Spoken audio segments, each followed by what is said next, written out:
Just going to start in a little minute. Glad you could join with us. We're reading the next part of the Jesus Storybook Bible. We're on chapter 2. My name's Jordan. I'm the missionary from the Belfast City Mission, and we're just doing these little readings down throughout the week, just for young children. And it's, as I say, the Jesus Storybook Bible. You join with me. I'm not on my own here today. If you excuse the wonky camera angles, we've got some help. Here we go. Hiya! It's not quite as helpful as yesterday's helper. Oh, jeepers, what happened there? Not quite as helpful as yesterday's, but just as demanding.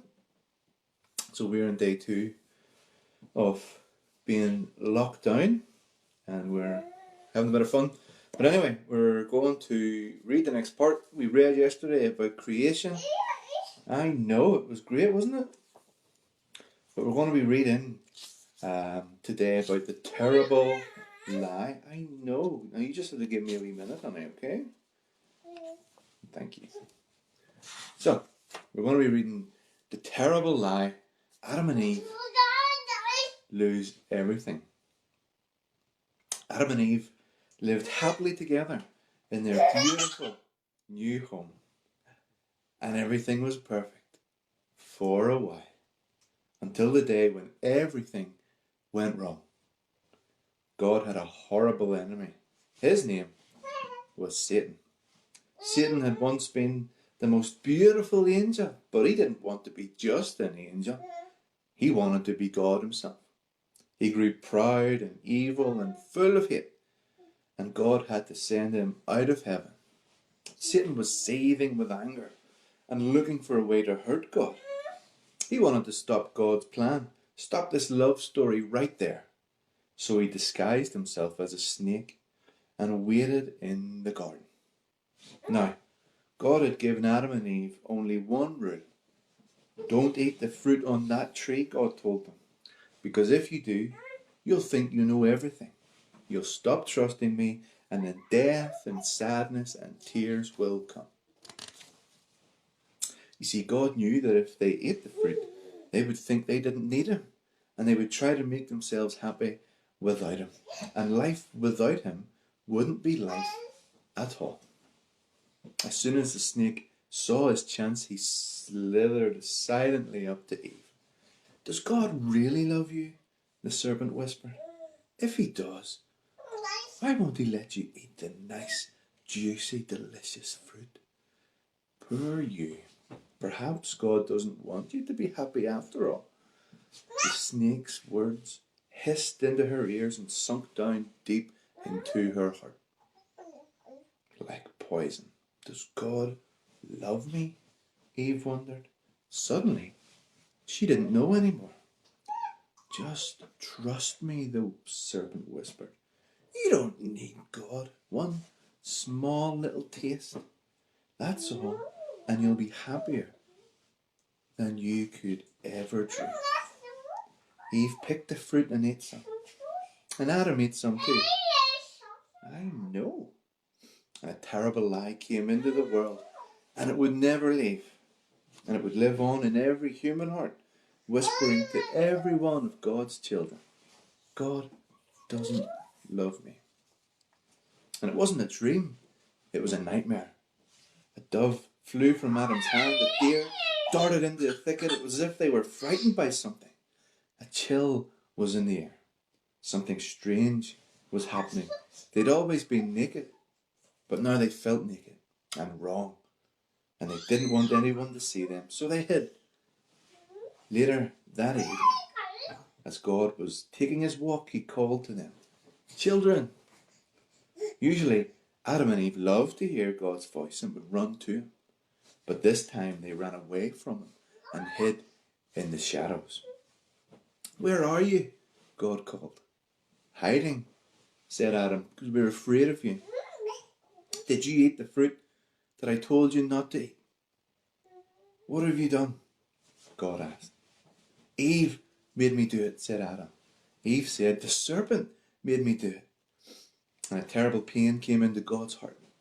His children hadn't just broken the one rule, they had broken God's heart. They had broken their wonderful relationship with him. And now he knew everything else would break. God's creation would start to unravel and come undone and go wrong. From now on, everything would die, even though it was all supposed to last forever. You see, sin had come into God's perfect world, and it would never leave. God's children would always be running away from him and hiding in the dark. Their hearts would break now and never work properly again. Now God couldn't let his children live forever, not in such pain, not without him. There was only one way to protect them. You have to leave this garden now, God said. And his eyes filled up with tears. This is no longer your true home. It's not the place for you anymore. But before they left the garden, God made clothes for his children to cover them. He gently clothed them and then he sent them away on a long, long journey. Out of the garden. Out of their home. And in another story it would be all over. And that would have been the end.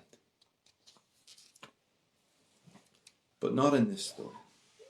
God loved his children too much to let the story end there.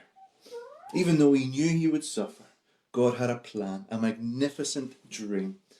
One day he would get his children back. One day he would make the world their perfect home again.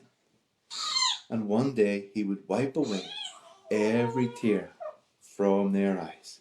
You see, no matter what, in spite of everything, God would love his children. And that's good news.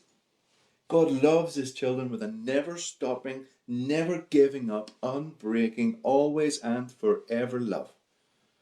And though they would forget him and run from him, deep in their hearts, God's children would miss him always and long for him. Lost children yearning for their home. Before they left the garden, God whispered a promise to Adam and Eve and said, it's not always going to be so. I will come and I will rescue you. And when I do, I'm going to do battle against the snake and I'll get rid of the sin and the darkness and the sadness you let in here. And one day, I'm coming back for you. And he would. One day, God himself would come. So there we go. That's a story that looks like at this point has a sad ending and we don't know what's going to happen. But God's promise here is that one day he will come again. And as we go through this book, we'll see that indeed he will come again. Now the next story in our storybook is, again, that's going to be upside down to you, but it's a new beginning. And it's the story of Noah's Ark. We find that in Genesis chapter 6. But I want to thank you just for joining along with us again this morning. Do continue to be safe. Do continue to wash your hands and wash your bum. And do continue to practice good hygiene and stay indoors as much as is humanly possible. I know we have to stay in here. It's crazy, isn't it? So it's goodbye from me. Here is Lila, and she's going to say goodbye. Oh, there she is there. No? Alright. Oh, she is. Maybe. Anyway, I'm waffling now. I'll see you again. Again, if you need us, do give us a shout. If you need anything picked up, if you need any groceries, if we can do anything for you, just give us a shout. I'll need to remember next time I'm in here to turn the heating off because it's absolutely boiling. And I will see you next time. Bye-bye.